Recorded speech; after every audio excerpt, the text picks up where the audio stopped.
Story we are following is a shocking comment from a Congress candidate who is fighting polls from Jammu and Kashmir, and in his election affidavit has declared that unmarried daughters are a liability. What's more, when questioned about his brazen chauvinist declaration on the election affidavit, Mohammad Yusuf Bhatt remains unapologetic. मैं वो column एक है, इसकी family strength क्या है? जिस बच्चे को हमने शादी किया, जो मुलाजिम है, जो अलहदा इख्तियार कर रहा है, चला रहा है घर, वो डिपेंडेंट नहीं है।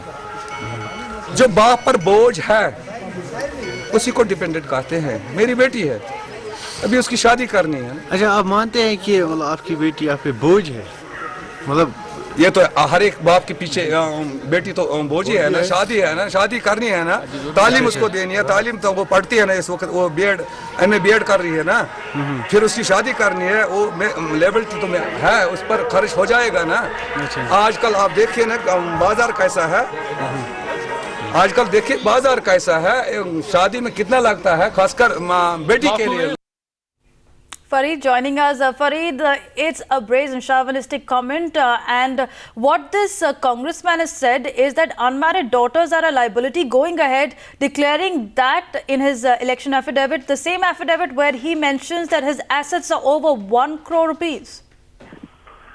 Well, yes, absolutely. Initially, the candidate as well as his party, the Congress party, brushed aside the controversy, saying that it was just a mistake, a typing error. However, today, while speaking to Times Now, this candidate from Ganderbal has not only defended but gone a step ahead and said that yes, he considers the girl child, her daughter, as a boझ, as a liability. And it's not just him, but he is generalized as saying that for every parent, a girl child is a boझ. So shamelessly defending what he had written in the affidavit. And although initially the Congress party tried to downplay the whole matter, terming it as a typographical error, but today they have really been embarrassed by this defending of this act by this particular candidate from Ganderbal constituency. And of course, right now, still the Congress not saying much about it.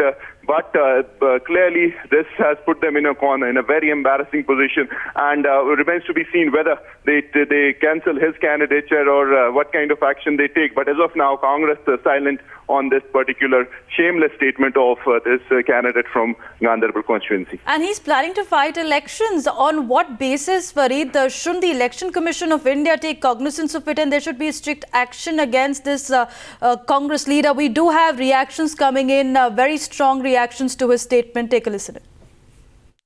To him, how do you react on that, ma'am? First of all, his nomination should be rejected. Election Commission immediately should take that action. And the second thing is, I don't know. This is exactly the attitude. This was exactly the attitude of Congress party towards women and women's issues. That's why they could not, or they did not take any initiative to see the women's reservation bill was passed in Parliament. And because of this attitude, now Congress is facing such a defeat everywhere. So Congress should also think about whether they need such people in their party, and we hope that the Congress High Command, the High Command which is very serious about women empowerment, they will take note of it and they will see that the action is taken. I don't think that any sensible person can write like this, but I have no information on this anymore.